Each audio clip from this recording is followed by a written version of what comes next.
Senator Cruz, thank you for joining us today.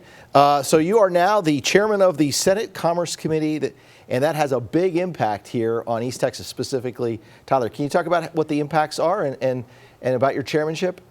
Well, sure. One of the great things about this election in November, not only did we reelect President Trump, but we elected a Republican majority in the House and a Republican majority in the Senate. And the consequence of that Republican majority in the Senate is that I am the new chairman of the Senate Committee on Commerce, Science, and Transportation. And the Commerce Committee has jurisdiction over about 40% of the U.S. economy. My number one priority in the Senate, and this has been true for 13 years, is jobs. Jobs, jobs, jobs. And if you care about jobs in Texas, there are very few positions in all of government that are better situated to impact jobs in Texas than chairing the Senate Commerce Committee. I'm the first Texan in history to chair the Senate Commerce Committee, and with that chairmanship, we are going to be pushing an agenda that is focused on lower regulations, on unchaining small businesses, unchaining manufacturers, unchaining energy, unchaining entrepreneurs, and that drives jobs, and that impacts Texas. And some of the specifics to that are AI, crypto, and space. And of course, space is becoming a big industry here in Texas. It absolutely is. When it comes to space, for the last 13 years, I have either authored or co-authored just about every single major piece of legislation on space, both commercial space and NASA. Space is a massive generator of high-paying jobs. There are over 50,000 high-paying jobs in Texas alone that comes from space. And I'm really optimistic. I'm optimistic about us going back to the moon, and we're going to Mars. And I got to say, one of the things that's exciting about space right now is the role Elon Musk is playing in the federal government, that he's come full time. He's giving his time to the American taxpayers. He's doing an incredible job at DOGE, rooting out government waste and fraud and abuse.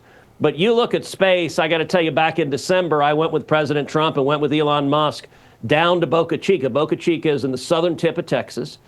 For a launch of Starship, and it was absolutely incredible. And you look at in Boca Chica, 5 years ago, that was just an empty beach. There was nothing there. And SpaceX has built basically an entire city there where they have a factory and they are manufacturing rocket ships, and they manufacture one rocket ship a month, and then they're launching them right there from the southern tip of Texas into space. And then one of the things they've revolutionized is they come back and catch the rocket ships. They call them chopsticks, giant robot arms that reach up and grab the rocket ship and put it back on the launch pad. That kind of innovation has transformed space and space exploration. And I think it's critical for Texas and critical for America that the United States continue to lead the world in space exploration. And it is a big driver of jobs in the United States. You mentioned also AI. AI is an enormous productivity enhancer. And I think it is going to produce the same sort of job growth we saw 30 years ago from the internet. And I think it's critical that America lead the world in AI, that we stay in front, that we not lose the race to China and our competitors. And that's a major focus of the Commerce Committee as well. All right, and when it comes to transportation, I mean, Texas, we have shipping coming in, we have major interstates. I imagine into the future we're going to find ways to maximize both of those transportation sectors. Absolutely, yes. And so the Commerce Committee has jurisdiction over all of transportation, over trucks and rail and planes and aviation and every form of transportation.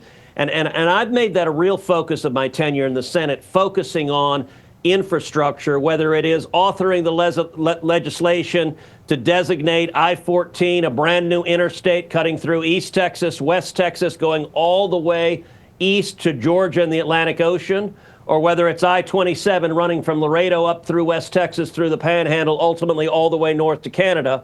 Both of those are bills that I authored and passed through Congress. And not only that, but authoring legislation that streamlined the permitting of 4 new bridges in South Texas from Texas to Mexico that are enormous in terms of driving job growth for Texas farmers, Texas ranchers, small businesses, manufacturing. And I got to say, with the new Secretary of Transportation, Sean Duffy, I've worked very closely with Secretary Duffy.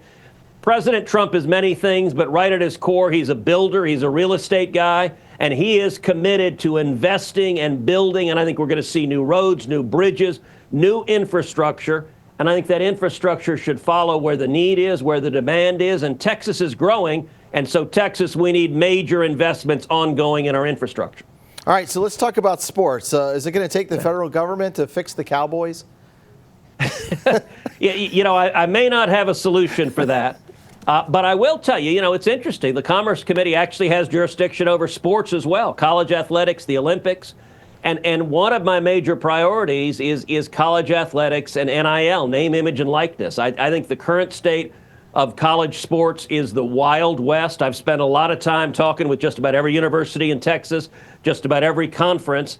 And I think there's a real need for Congress to come in and pass legislation to make sure we preserve college sports. I think college sports is incredible. Number one, it's something that unifies everyone, brings us together, gives us something to cheer for and love. But critically, college sports also provides an amazing pathway for millions of young men and young women to get an education they couldn't otherwise afford. And right now, the current Wild West, I think we're seeing college athletic programs under threat. And so I've drafted legislation. You're going to see major hearings that we're going to launch very soon on ensuring that college sports can continue to be strong and viable, and that you not just have a handful of giant super schools with all the money and all of the smaller schools drying up their athletic programs. I think that would be a terrible outcome, and we need Congress to act to prevent that from happening. So you're saying like prevents, say, 5 just huge conferences and then leaving the Conference USA schools like Sam Houston State kind of out in the cold, essentially. Well, and not even just 5 huge conferences, but a handful of giant. Look, the University of Texas's and the Alabamas and the Michigans, they'll be fine. They'll have a ton of money, and if they end up becoming like NFL teams where with unlimited money they're able to get all the talent. The problem is that puts enormous pressure on Division II schools, Division III schools. It also puts a lot of pressure on other sports and threatens to drive them out of college. Everyone focuses on football and basketball in the power conferences, but you've got a ton of sports. You've got track and field sports. You've got women's sports. You've got all sorts of sports that are incredibly important. Most college athletes are not going to become pros. They're not going to pay their mortgage through sports. But the lessons they learn of discipline and teamwork and hard work, that will serve them well whatever they go on to do. And so I think it's really critical that we see bipartisan leadership in Congress to make sure that we preserve sports, not just at the giant schools with all the money, but at everybody else as well. Okay. I'm about to wrap this up, but is there any final thoughts that you have? Well, I will say this. It's an exciting time right now. You look at the election that happened in November, and the results were overwhelming. The American people reelected President Trump with an overwhelming margin. The American people gave us a Republican majority in the Senate and the House. In my race in Texas was a $250 million race. $250 million. I was Chuck Schumer's #1 target. They fired everything they could at me, and we ended up winning an overwhelming victory. We won by 9 points. We won by 1 million votes statewide. And I'll tell you, Brett, one of the things I'm really proud of is that I won Hispanic statewide in Texas by 6 points. That is unprecedented. That has never happened before. And you look at a place like the Rio Grande Valley. The Rio Grande Valley, as you know, has been bright blue for over 100 years. We flipped the Rio Grande Valley. We turned it red. That is a generational change for the state of Texas. East Texas was enormously important to reelecting me. I love the values and the men and women of East Texas. But I think the results in November gave us a mandate that now we got to roll up our sleeves and we got to deliver on our promises. And that's exactly what we're doing. All right, Senator Ted Cruz, thank you for joining us this afternoon. Appreciate it.